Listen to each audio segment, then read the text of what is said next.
अपने पुराने फैशनेबल घर में मिस्टर हार्डकासल और उसकी पत्नी बैठी हुई हैं। इस कपल की उम्र लगभग 50 साल से ज़्यादा है। ये एक गांव में रहते हैं और अभी भी शहर की ज़िंदगी और गांव की ज़िंदगी के बारे में बातें कर रहे हैं। मिस्टर हार्डकासल गांव की ज़िंदगी से ज़्यादा खुश नहीं है, तो उधर मिस्टर हार्डकासल को लंदन के फैशन और लोगों के तौर तरीके अच्छे नहीं लगते। तभी वहाँ पर टोनी लम्किन आता है। ये मिस्टर हार्डकासल का सौतेला बेटा है और वो उसकी माँ मिसिस हार्डकासल से कहता है कि वो थ्री पिजन्स नहीं जाएगा। ये एक शराब खाना है जहाँ पर उसका एक दोस्त उसका इंतज़ार कर रहा है। अब मिस्टर हार्डकासल अपनी बेटी केट हार्डकासल से बातें करने लगते हैं और उसे बताते हैं कि उन्होंने चार्ल्स मार्लो नाम के एक यंग मैन को इनवाइट किया है जो आज ही आने वाला है। ये उसके एक ओल्ड फ्रेंड का बेटा है और मिस्टर हार्डकासल चाहते हैं कि केट उससे शादी कर ले। केट इस बात पर सहमत तो है, लेकिन बिना किसी को जाने वो उससे शादी कैसे कर सकती है। ये आइडिया उसके माइंड में चलता रहता है। उधर उसकी कज़न कॉन्स्टेंस नेविल कैट को बताती है कि उसकी गार्डियन और आंट जिसने उसे पाला है मिसिस हार्डकासल चाहती है कि कॉन्स्टेंस उसके बेटे टोनी लम्किन से शादी करे, जिससे कॉन्स्टेंस के पिता की जो प्रॉपर्टी है वो कहीं ना जाकर फैमिली में ही रह जाएगी। थ्री पिजन्स हाउस में जहाँ पर टोनी लम्किन ने अपनी माँ से वहाँ जाने से मना कर दिया था, वहाँ पर वह शराब पीकर अपने साथियों के साथ में नाचता और गाता है। तभी वहाँ पर तो यंग मैन आते हैं लंदन से। वो मिस्टर हार्डकासल के घर का पता पूछते हैं और ये भी कहते हैं कि वो रास्ता भटक गए हैं। तो टोनी लम्किन को शरारत सूझती है और वो उन दोनों को हार्डकासल के घर का एक कॉम्प्लेक्स रास्ता बताता है, लेकिन उन दोनों को मिस्टर हार्डकासल के घर ले जाकर कहता है कि एक सराय है। उधर मिस्टर हार्डकासल अपने नौकरों को आने वाले मेहमानों से अच्छा बर्ताव करने की ट्रेनिंग देते हैं। कुछ देर बाद मिस्टर हार्डकासल के घर वही दो मेहमान आ जाते हैं, चार्ल्स मार्लो और जॉर्ज हेस्टिंग्स। उन दोनों मेहमानों को ये यकीन है कि मिस्टर हार्डकासल का घर एक सराय है और वो उस सराय का मालिक है।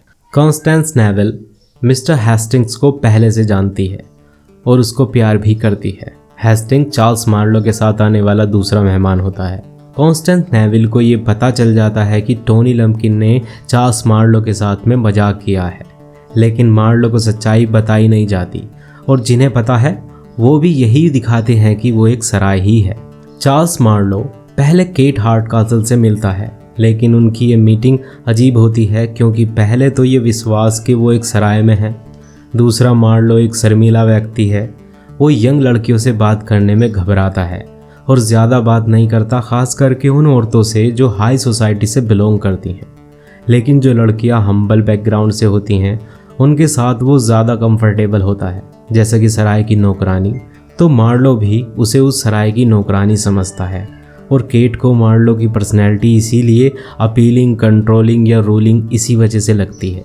उधर जॉर्ज हेस्टिंग्स कॉन्स्टेंस नेविले के साथ भागने का प्लान बना लेता है और इस योजना को सफल बनाने के लिए टोनी लम्किन को भी शामिल करता है, क्योंकि ना तो टोनी नेविल से शादी करना चाहता है और ना ही नेविल टोनी से, क्योंकि वो दोनों मिस नेविल के गहने जो मिस हार्डकासल के पास में रखे हुए हैं उन्हें चुराना चाहते हैं। मिस्टर हार्डकासल मार्लो का व्यवहार देखकर शॉक्ड हैं और केट से कहते हैं कि इसको अच्छा होना चाहिए था, लेकिन ये तो बिल्कुल ही बदतमीज आदमी है। तो केट उसको यकीन दिलाती है कि उसको एक मौका और दो और वो सच्चाई का पता लगा लेगी, क्योंकि मार्लो जैसा दिखता है वैसा है नहीं। उधर टोनी लम्किन मिस हार्डकासल के पास से गहने चुराकर मिस्टर हेस्टिंग्स को दे देता है। हेस्टिंग्स कहता है कि जब तक हम यहाँ से भाग नहीं जाते तब तक ये गहने किसी और के पास रहें तो ही अच्छा है। इसलिए वो ये गहने अपने दोस्त मिस्टर चार्ल्स मार्लो को दे देता है। मार्लो भी उन्हें अपने पास रखने से डरता है, इसलिए वो भी उन गहनों को किसी ट्रस्टवर्दी पर्सन के पास रखना चाहता है और उसके लिए वो ट्रस्टफुल पर्सन होता है मिस हार्डकासल। मतलब वो गहने वापस मिसिस हार्डकासल के पास में पहुंच जाते हैं। अब वहाँ पर चार्ल्स मार्लो के पिताजी आ जाते हैं। हेस्टिंग जब मार्लो के पिताजी को देखता है तो डर जाता है, क्योंकि मार्लो के पिता जानते हैं कि नेविल और हेस्टिंग्स का अफेयर चल रहा है और अगर वो यहाँ उनकी सच्चाई बता देगा तो उनके गहने लेने का भागने का प्लान पूरा चौपट हो जाएगा। इसलिए वो वहाँ से जितना जल्दी हो सके उतना भागने की कोशिश करता है।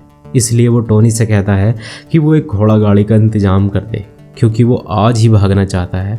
टोनी ऐसा ही करता है, लेकिन सब कुछ इतना आसान कहाँ होता है। ये भागने की बात मिस हार्डकासल को पता चल जाती है। उधर टोनी को मिस्टर हार्डकासल उसकी ये सच्चाई बताता है कि वो 18 साल का हो चुका है।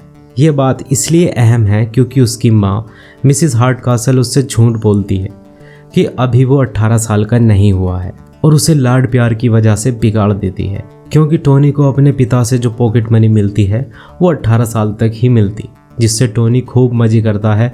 दूसरा, अगर टोनी को उसकी असली उम्र का पता चलेगा तो वो शादी के लिए कहेगा, जो कि मिस हार्डकासल उसकी शादी मिस कॉन्स्टेंस नेवल से कराना चाहती हैं, क्योंकि कानूनन नेवल के गहने टोनी को मिल जाएंगे और टोनी को कमाने की कोई ज़रूरत नहीं पड़ेगी।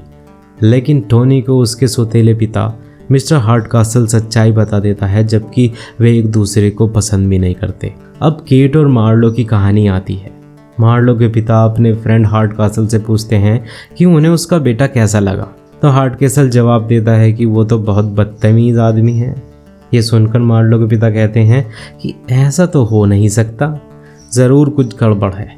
केट को भी ऐसा ही लगता है और वो सच्चाई का पता लगाने के लिए उसके पिता को पर्दे के पीछे छिपाकर मार्लो से बात करने लगती है। तो मार्लो केट से वैसा ही बर्ताव करता है जैसा लोग एक नौकरानी के साथ में करते हैं। ये सुनकर मार्लो के पिता शॉक्ड हो जाते हैं और बाहर आकर मार्लो को सच्चाई बताते हैं कि वो किसी सराय या होटल में नहीं बल्कि उसके फ्रेंड के घर पर है और केट कोई नौकरानी नहीं है।